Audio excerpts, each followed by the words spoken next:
اللهم صل على محمد وآل محمد. اللهم صل على محمد. اعوذ باللہ من الشیطان الرجیم. بسم اللہ الرحمن الرحیم. الحمد لأہلہ والصلاة علی اہلہا. اما بعد فقد قال اللہ الحکیم فی قرآنہ الکریم. بسم اللہ الرحمن الرحیم. ولا تمشی فی الارض مرحا انک لن تخرق الارض وَلَن تَبْلُغَ الْجِبَالَ طُولًا. عزیزان محترم طلباء عزیز، قرآن مجید فرقان حمید کی ایک شعر آفاق آیت جس میں خالق کائنات نے یہ ارشاد فرمایا وَلَا تَمْشِي فِي الْأَرْضِ مَرَحًا، زمین میں اکڑ کے نہ چلو، اِنَّكَ لَن تَخْرُقِ الْأَرْضَ، چونکہ نہ تو تم زمین کو پھاڑ سکتے ہو، وَلَن تَبْلُغَ الْجِبَالَ طُولًا، اور نہ ہی پہاڑوں کی بلندیوں تک پہنچ سکتے ہو. اس آیت کے ضمن میں آج موضوع گفتگو تکبر کے پیچھے کے پس منظر میں موجود نفسیات، آج ہم اس پہ بات کریں گے، اور اس موضوع کو ہم درجین نکات پہ ڈسکس کریں گے. نمبر 1، تکبر اور خود اعتمادی میں کیا فرق ہے. نمبر 2، تکبر کے محرکات کیا ہیں. نمبر 3، متکبر شخص معاشرے میں کامیاب کیسے ہوتا ہے. نمبر 4، متکبر شخص کو کیسے ہینڈل کرنا چاہیے، متکبر شخص کے ساتھ رویہ کیسا ہونا چاہیے. اور نمبر 5، ہم خود کو تکبر سے کیسے بچا سکتے ہیں. عزیزان محترم، تاریخ گواہ ہے کہ انسانی تاریخ میں سب سے پہلا جو گناہ کیا گیا وہ تکبر کا گناہ ہے. عزازیل جو 6000 سال سے اللہ کی عبادت کر رہا تھا، اور روایات میں ملتا ہے کہ اس کا ایک سجدہ 4000 سال پر مشتمل تھا، اور یہ اتنی عبادت اس لیے کر رہا تھا کہ ملائکہ پر اپنی برتری کو ثابت کر سکے. جب اللہ نے حضرت آدم علیہ السلام کو خلق کیا اور ملائکہ کو کہا کہ اللہ کو سجدہ کرو، تو تمام ملائکہ نے سجدہ کیا، لیکن اس عزازیل نے سجدہ نہ کیا تکبر کی وجہ سے. اور بعد میں ابلیس اور شیطان کے ناموں سے منسوب ہوا. امام علی علیہ السلام ارشاد فرماتے ہیں کہ غور کرو شیطان کے عمل پر، ایک تکبر کی وجہ سے ہمیشہ کے لیے اس نے خود کو جہنم کا مستحق قرار دلوا دیا. تکبر اور خود اعتمادی میں کیا فرق ہے. تکبر اور خود اعتمادی میں بیسیکلی 2 فرق ہیں. نمبر 1، جو خود اعتماد شخص ہے وہ حقائق پر بحث کرتا ہے، وہ حقیقت کی دنیا میں رہتا ہے، وہ حقائق کو قبول کرتا ہے، جبکہ متکبر شخص وہ اپنی ہی دنیا میں رہتا ہے، وہ خود کو برتر سمجھتا ہے اور کبھی حقائق کو قبول کرنے کے لیے آمادہ نہیں ہوتا. نمبر 2، خود اعتماد شخص جب کسی کو کامیاب ہوتے دیکھتا ہے تو وہ خوش ہوتا ہے، چونکہ اسے خود پہ اعتماد ہوتا ہے. وہ انسان کی کامیابی کو انسانیت کی کامیابی سمجھتا ہے، اور اسے چونکہ خود پہ بھروسہ ہے تو وہ یہ جانتا ہے کہ وہ بھی کامیاب ہوگا. جبکہ متکبر شخص کسی اور کی کامیابی کو قبول نہیں کرتا، وہ چاہتا ہے کہ ہمیشہ وہی کامیاب ہو، وہ خود کو برتر سمجھتا ہے. اب سوال یہ ہے کہ تکبر کے محرکات کون سے ہیں؟ تو 5 محرکات ہیں جن کی وجہ سے کسی انسان میں تکبر پیدا ہوتا ہے۔ نمبر 1، انسیکیورٹی، احساس کمتری۔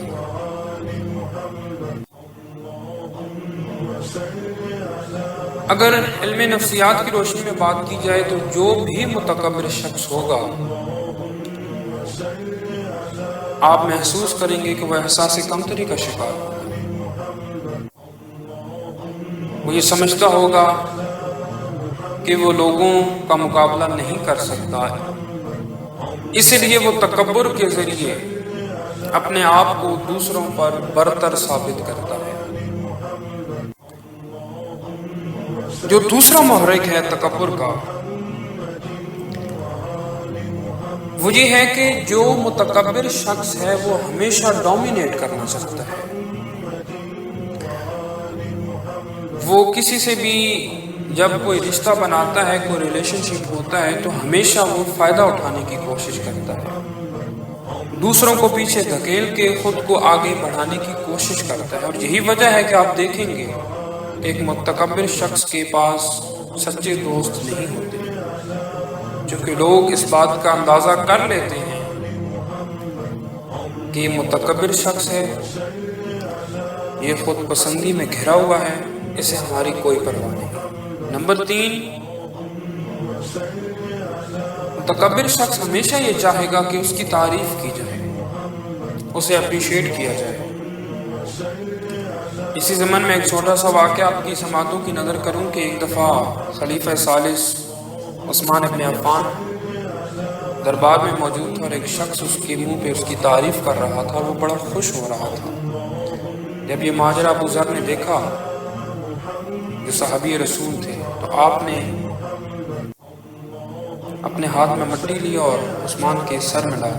عثمان شدید غصے کی عالم میں پوچھا عثمان نے کہ یہ کیا کیا؟ تو جناب ابو ذر نے ارشاد فرمایا کہ میں نے رسول کریم سے یہ سنا تھا کہ جب تم کسی ظالم شخص کو دیکھو کہ جس کی تعریف کی جا رہی ہے اور وہ بڑا خوش ہو رہا ہے تو اس کے سر میں مٹی ڈال دو۔ میں نے تو رسول کریم کا فرمان اس پہ عمل کیا ہے۔ چوتھا محرک، جو بھی متکبر شخص ہوگا وہ ہمیشہ چاہے گا کہ اسے ہی موضوع بحث بنایا جائے، اس ہی کی باتیں ہوں، محفل میں اسی کا تذکرہ ہو۔ اور نمبر 5، جو متکبر شخص ہے وہ کبھی بھی اپنی غلطی پر معذرت نہیں کرتا، اپنی غلطی کو قبول نہیں کرتا، چونکہ وہ یہی سمجھتا ہے کہ وہ مکمل ہے، کامل ہے، اس لیے وہ غلطی کر ہی نہیں سکتا۔ متکبر شخص معاشرے میں کامیاب کیسے ہوتا ہے؟ حقیقت میں جو متکبر شخص ہے وہ دوسروں سے ان کی کامیابیاں چھین لیتا ہے، کیونکہ متکبر شخص کی یہ نفسیات ہوتی ہے کہ وہ ہمیشہ غصے کے عالم میں رہتا ہے۔ اور اگر ایک جگہ پہ 2 شخص کام کر رہے ہیں، ایک شخص ایسا ہے جس کے اندر عاجزی ہے، انکساری ہے، دوسرا متکبر شخص ہے، اور وہ جو عاجز شخص ہے حقیقت میں وہ کامیابی ڈیزرو کرتا ہے، لیکن یہ اس سے چھین لے گا، یہ اس کے سامنے یہ ثابت کرے گا کہ یہ میرا حق بنتا ہے، مجبوراً اس عاجز شخص کو اس کی اس ناجائز خواہش کو قبول کرنا ہوگا۔ اگر معاشرے کو اس بات کا اندازہ ہو جائے کہ متکبر شخص کس قدر معاشرے کو نقصان پہنچاتا ہے تو معاشرہ بھی اسے قبول کرنے سے انکار کر دے۔ ایک متکبر شخص سے ہمارا رویہ کیسا ہونا چاہیے، ہم کس طرح اسے راہ راست پہ لا سکتے ہیں؟ 3 طریقے ہیں اس کے۔ نمبر 1، کہ حقیقت میں جو متکبر شخص ہوتا ہے اسے یہ اندازہ ہی نہیں ہو پاتا کہ اس کی وجہ سے معاشرے کو، لوگوں کو کتنا نقصان ہو رہا ہے۔ آپ لوگوں کی، میری یہ ذمہ داری بنتی ہے کہ ایک متکبر شخص کو بتایا جائے کہ اس کے رویے کی وجہ سے معاشرے میں کس قدر نقصانات ہو رہے ہیں۔ نمبر 2 کہ جیسے میں نے پہلے بیان کیا، جو متکبر شخص ہے وہ احساس کمتری کا شکار ہوتا ہے، وہ انسیکیورٹی فیل کرتا ہے۔ ہمیں اس کے پاس جانا چاہیے، اس کے اندر جو کوالٹیز ہیں ان کو اپریشیٹ کرنا چاہیے، ان کی تعریف کرنی چاہیے، اور اسے یہ بتانا چاہیے کہ تمہارے اندر یہ بڑی اچھی خصوصیات ہیں، تم اس سے بھی آگے جا سکتے ہو، مزید مقام مرتبہ حاصل کر سکتے ہو، لیکن تمہارے اندر یہ ایک منفی چیز موجود ہے، تمہارے اندر تکبر پایا جاتا ہے۔ اگر اسے خود سے دور کر دو تو تم مزید کامیاب ہو سکتے ہو۔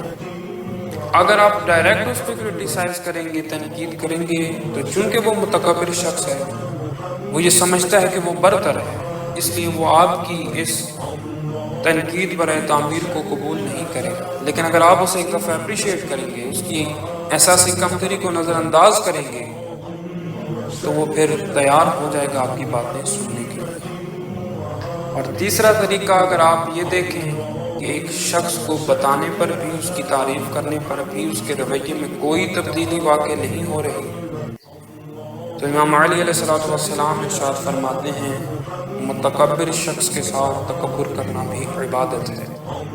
اس ضمن میں ایک واقعہ آپ کی خدمت میں پیش کروں کہ ایک مرتبہ امام صادق اعلی محمد علیہ السلام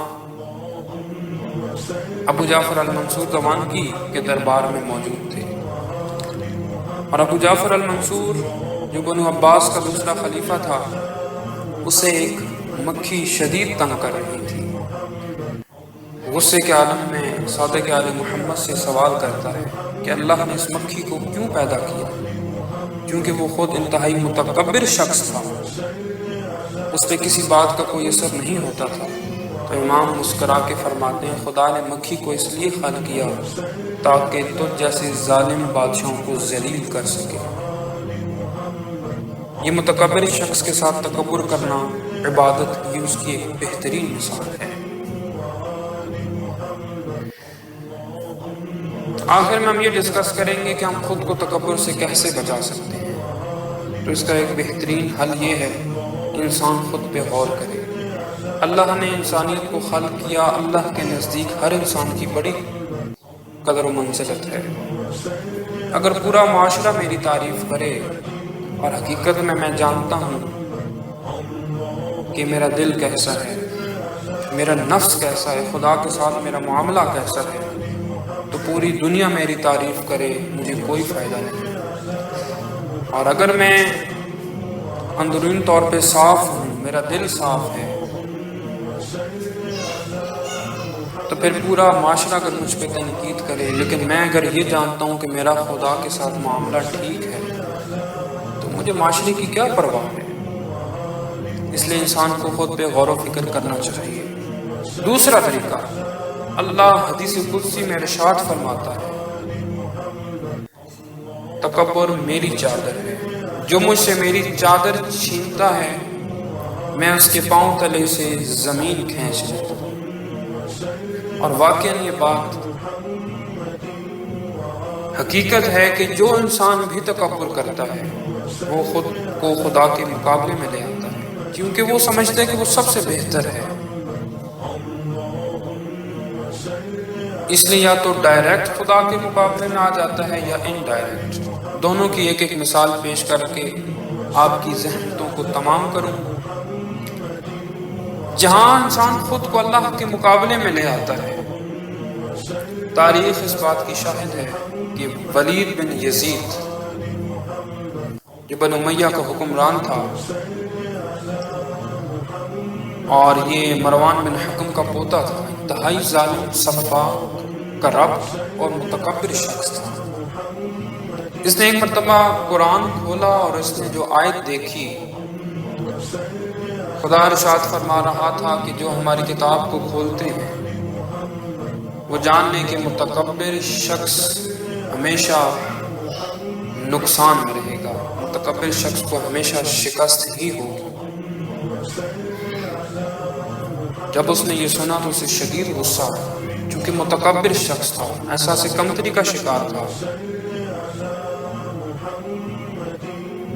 اس نے قرآن کو پیٹنا شروع کیا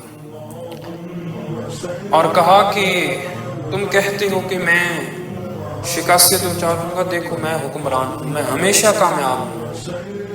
اور پھر قرآن کو ٹکڑے ٹکڑے کر کے اس نے شعر کہا کہ قیامت کے دن جب خدا سے ملو تو خدا کو کہنا کہ ولید نے میرے ٹکڑے ٹکڑے کیے۔ 37 سال کی عمر میں اسے حکمرانی ملی، حکومت ملی، اور اس کے اندر اتنا تکبر تھا۔ اور پھر تاریخ شاہد ہے کہ 1 سال کے اندر